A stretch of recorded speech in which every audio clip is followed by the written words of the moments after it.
Capítulo 19. Falando diretamente aos que querem sair do ocultismo. Rebeca. Quero falar agora diretamente àqueles que estão envolvidos no ocultismo, exemplo, satanismo, e que ao lerem este livro desejam sair. O que eu tenho para dizer a você soará desagradável, mas é puramente a verdade baseada na palavra de Deus. Não há um jeito fácil de sair. Jesus não é a estrada do escape fácil. Ele tem todo o poder e autoridade sobre Satanás e seus demônios. No entanto, vocês escolheram servir a Satanás, e ele não desiste facilmente dos seus servos. Isto é um fato. Será necessário que vocês lutem para se libertarem.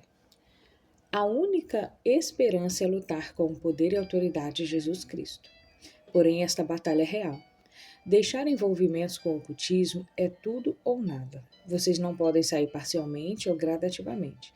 Terão de sair de uma vez por todas. Se tentarem voltar, provavelmente serão mortos e nunca terão outra chance de sair. Isto é um assunto sério.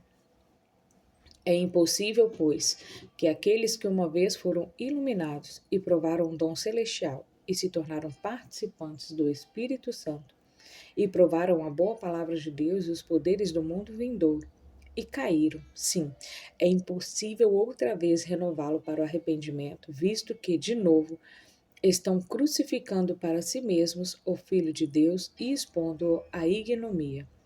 Hebreus capítulo 6, nos versos 4 a 6. Uma vez que você prove do poder, da bondade e salvação de Jesus Cristo, se voltar ao ocultismo, nunca será capaz de se arrepender novamente e passará a eternidade no mais agonizante tormento, no inferno. Respondeu-lhe Jesus: Eu sou o caminho, a verdade e a vida. Ninguém vem ao Pai senão por mim. João, capítulo 14, versículo 6. Só há um caminho que leva a Deus, o Pai, e o liberta do reino de Satanás. Esse caminho é Jesus. Se quiser ficar livre da escravidão do diabo, o único jeito é fazer de Jesus o seu Senhor, Salvador e Mestre absoluto. Você não pode servir a Jesus e a Satã ao mesmo tempo. Assim, se não estiver servindo a Jesus, está servindo a Satanás. Mas, se quiser ficar livre, tudo o que tem a fazer é pedir, em voz alta, a Jesus para perdoá-lo, lavar todos os seus pecados com o precioso sangue que foi derramado por ele na cruz e pedi-lo para tomar completamente o controle de sua vida. Os demônios ao redor de você e dentro de você farão tudo para impedi-lo de tomar esta atitude. No entanto, se você quiser, não poderão detê-lo. Aparte-te da justiça do diabo, todo aquele que professa o nome do Senhor. 2 Timóteo, capítulo 2, verso 19. Você deve fazer um rompimento total e completo com todas as obras de Satã. Estou ciente de que isso será a coisa mais difícil de se fazer, já que quase tudo que você tem dado a Satanás deverá desistir de todos os seus poderes de bruxaria, e nisso se inclui a capacidade de comunicação com o mundo espiritual.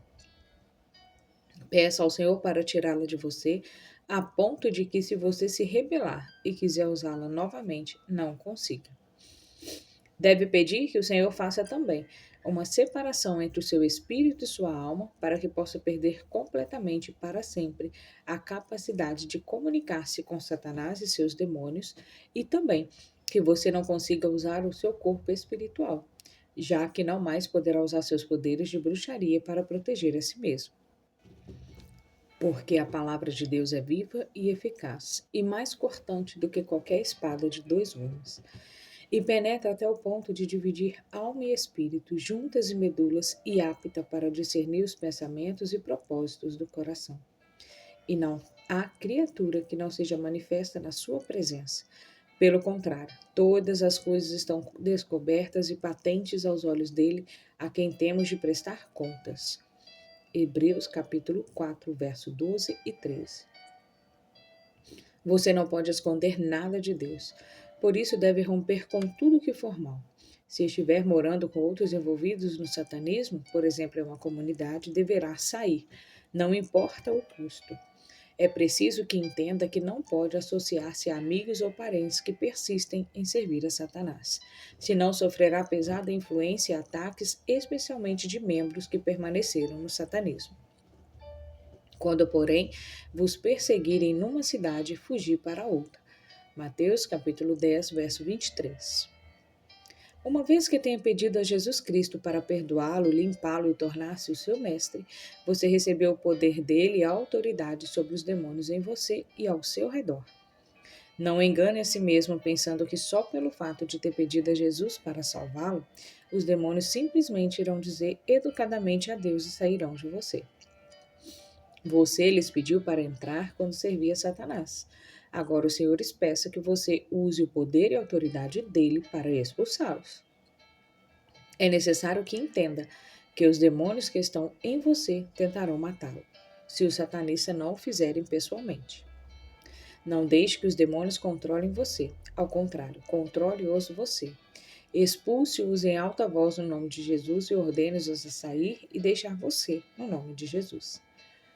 E estes sinais hão de acompanhar aqueles que creem, e em meu nome expelirão os demônios. Marcos capítulo 16, versículo 17.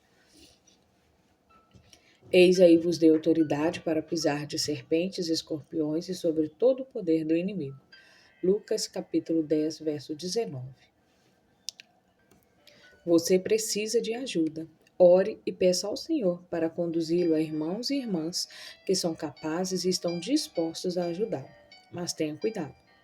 Nas igrejas cristãs há muitos servos de Satanás e muitos cristãos que não estão completamente compromissados com o Senhor.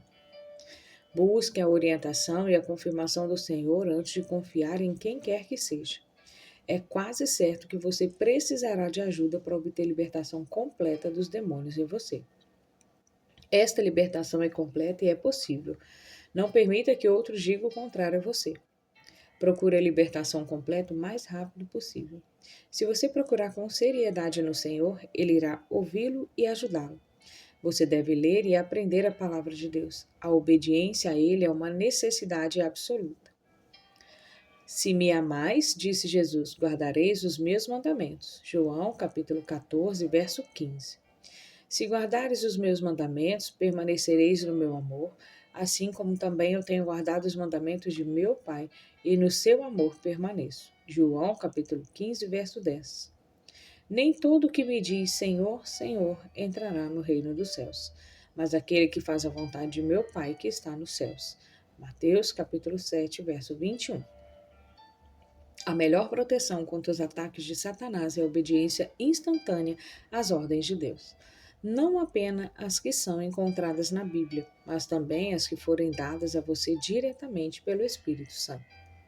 É preciso que entenda que você é basicamente uma pessoa rebelde, senão você não teria se envolvido no ocultismo. O satanismo atrai as pessoas porque elas querem poder para controlar a própria vida e também a vida dos outros. Por esta razão, a área do senhorio de Cristo em sua vida será fortemente atacada por Satanás. Ele colocará perguntas em sua mente do tipo: por que eu deveria fazer tudo do jeito de Deus? Afinal de contas, é minha vida. Não, não é assim. Não se esqueça de que foi comprado por um terrível preço, o sofrimento de Jesus na cruz. É nisso que você pertence ao Senhor. A Bíblia é clara sobre esse assunto. Porque a rebelião é como o pecado de feitiçaria, e a obstinação é como a idolatria. 1 Samuel, capítulo 15, verso 23. Estude e memorize a palavra de Deus. Ela será para você segurança. O próprio Deus irá dar-lhe o entendimento das Escrituras. Não aceite argumentos, conceitos ou comentários de quem quer que seja sem antes compará-los à Bíblia, e também sem antes obter confirmação do Senhor. Provavelmente experimentará uma mudança radical nas circunstâncias de sua vida, principalmente no que diz respeito às finanças. Não se esqueça de que tudo que tem recebeu de Satã e ele tem o direito legal de tomá-lo de você. Deus é tão justo com Satanás como é conosco. Entretanto, seja corajoso. As riquezas que Deus dará a você valerão muito mais do que qualquer outra coisa que Satanás tenha lhe oferecido. Não acumuleis para vós tesouros sobre a terra, onde a traça e a ferrugem corrói e onde os ladrões escavam e roubam. Mas ajuntai para vós outros tesouros nos céus, onde traça nem ferrugem corrói, onde ladrões não escavam nem roubam, porque onde está o teu tesouro, aí estará também o teu coração. Mateus capítulo 6, dos versos 19 a 21. O verdadeiro tesouro que alguém pode ter é o conhecimento pessoal de Deus. Peça-o para revelar-se a você. Jesus fez uma pergunta a Pedro e a repete hoje para cada um de nós. Amam-me mais do que estes outros? João capítulo 21, verso 15. O senhorio de Jesus é absoluto. Quem ama seu pai ou sua mãe mais do que a mim, não é digno de mim. Quem ama seu filho ou sua filha mais do que a mim, não é digno de mim. E quem não toma a sua cruz e vem após mim, não é digno de mim. Mateus capítulo 10, verso 37 e 38. Satanás irá desafiá-lo diretamente neste assunto. Estará disposto a colocar o Senhor Jesus antes de tudo mais? Se Jesus não estiver em primeiro lugar em relação aos seus queridos, então a sua esperança de escape será vazia. Satã irá usá-los para mantê-lo na escravidão. Veja um exemplo do que estou falando.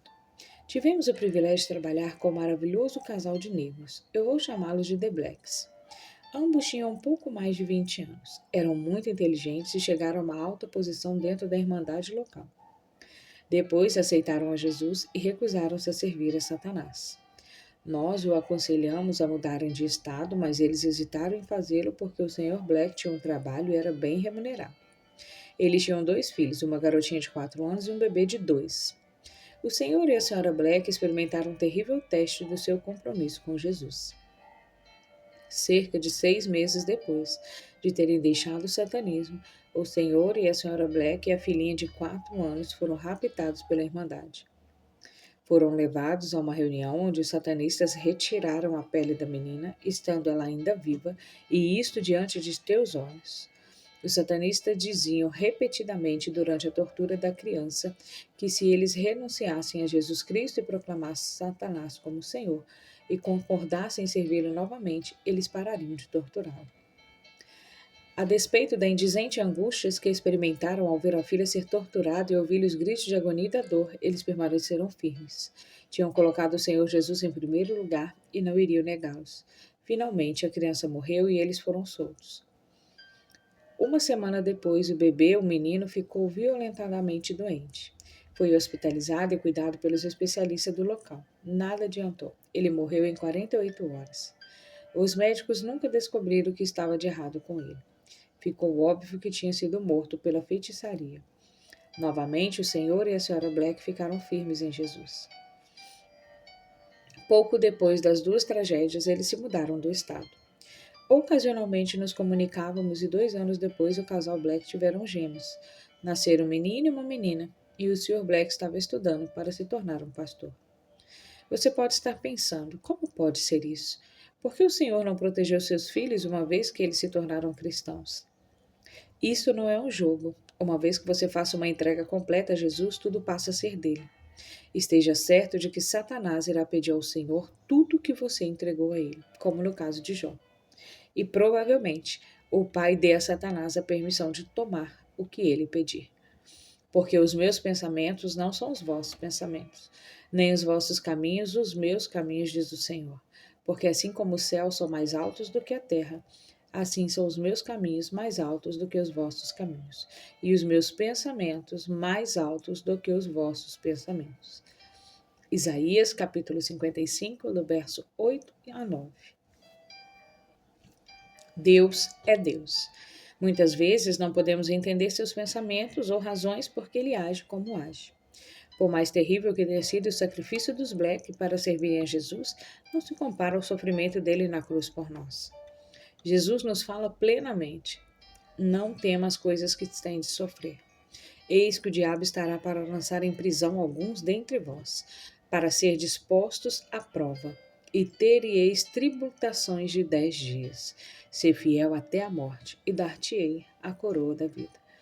Apocalipse capítulo 2, verso 10. Não temais os que matam o corpo e não podem matar a alma. Temei antes aquele que pode fazer perecer no inferno tanto a alma como o corpo. Mateus capítulo 10, verso 28. Deixe-me esclarecer algo. Esta batalha é real e mortal. Estou consciente de que muitos firmemente irão discordar de mim e enfaticamente recusarão aceitar o que vou dizer. Porém, devo falar o que o meu Mestre Jesus me ordenou, independentemente das opiniões.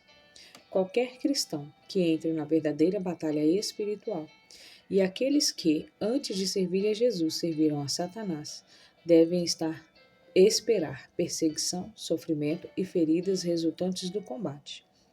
E provavelmente você não receberá alívio ou cura imediata. Ora, todos quantos querem viver piedosamente em Cristo Jesus serão perseguidos. 2 Timóteo capítulo 5, verso 12. Até que grau você está disposto a sofrer pelo Senhor? Estou falando de sofrimento físico, mental, emocional, espiritual e financeiro. Que preço você dá para uma alma? Que preço você está disposto a pagar pela salvação de uma alma ou para recusar-se a servir a Satanás e honrar o Senhor Jesus que o libertou da escravidão de Satanás? Jesus se propôs a pagar um alto preço no sofrimento inacreditável até a morte. Pois ele, subsistindo em forma de Deus, não julgou como usurpação a ser igual a Deus. Antes, a si mesmo se esvaziou, assumindo a forma de servo, tornando-se em semelhança de homens e reconhecido em figura humana. A si mesmo se humilhou, tornando-se obediente até a morte e morte de cruz.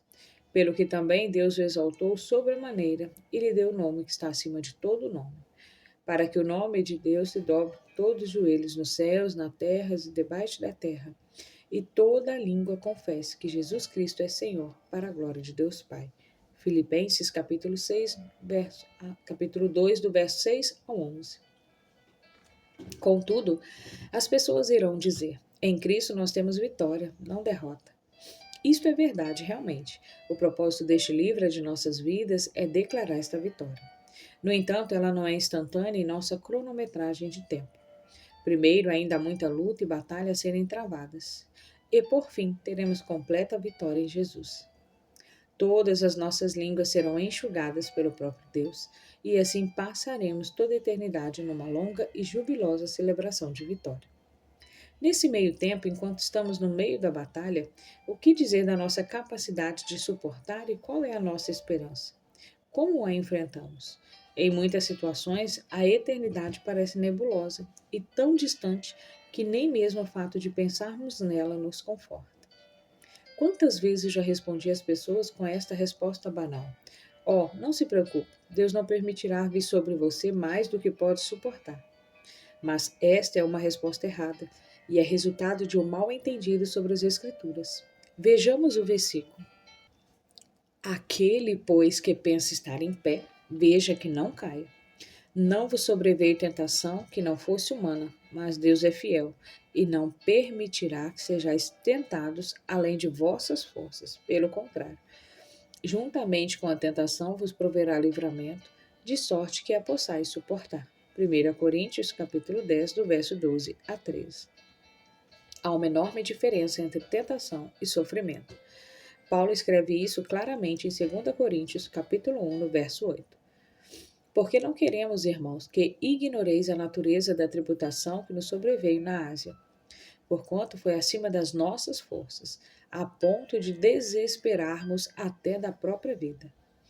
Considere também o versículo a seguir.